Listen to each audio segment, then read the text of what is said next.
And what did you get your bachelor's in? Did you say? I didn't. I got my bachelor's in psychology. And then didn't want to do it?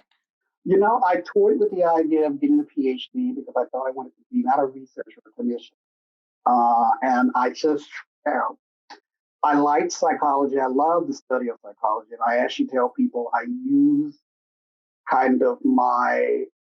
that piece of my educational experience way more often than one would think, even years later, given what I do for a living, both a teacher and I'm a consultant.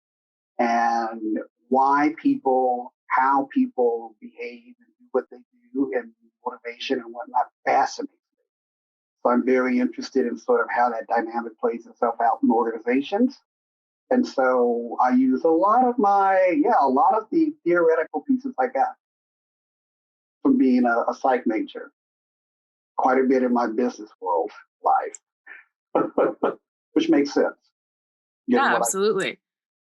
And my MBA is in finance. So I was definitely, NYU was known as a rigorous finance program school. I moved to New York thinking I would, set the world on fire and go into investment banking or something like that. And that did not happen. Why not?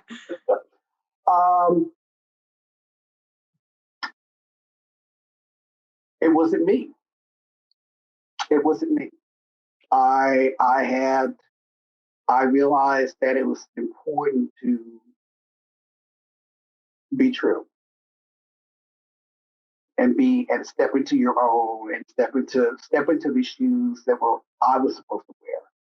And after graduate school, that happened for me. I mean, I tried to force fit working in the corporate sector for a while, and it just did not work out for me. I came out in graduate school.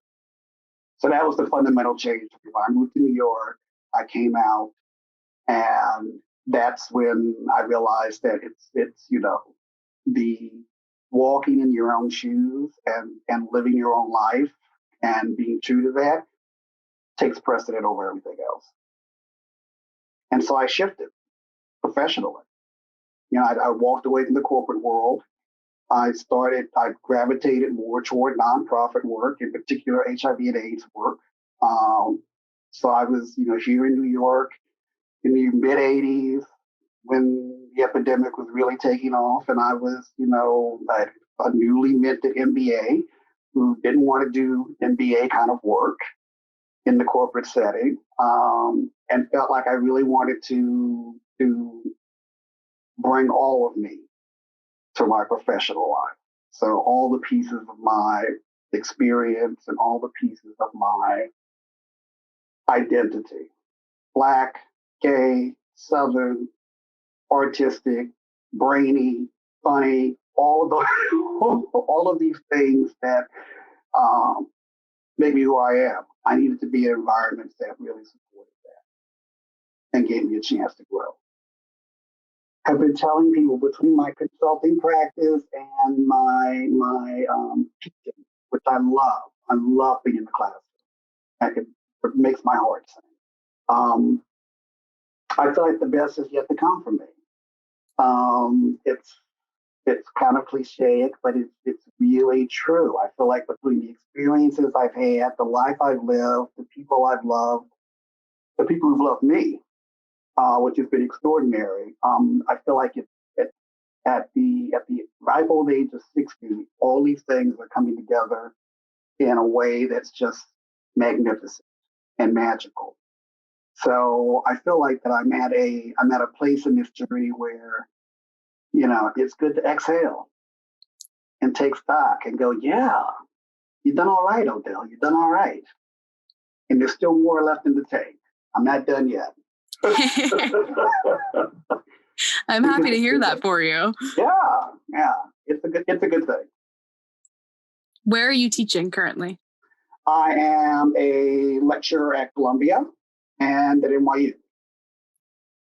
So I've been at Columbia for about 4 years. Yeah, 4 years now. I teach fairly regularly at the graduate level, both at the School of Social Work and the School of Professional Studies. And then at NYU, I teach at the School of Professional Studies. there. Very So nice. yeah. So I'm definitely a teacher at heart. It's one of the things about myself I really have embraced, and even in my consulting work, a big piece of that is teaching.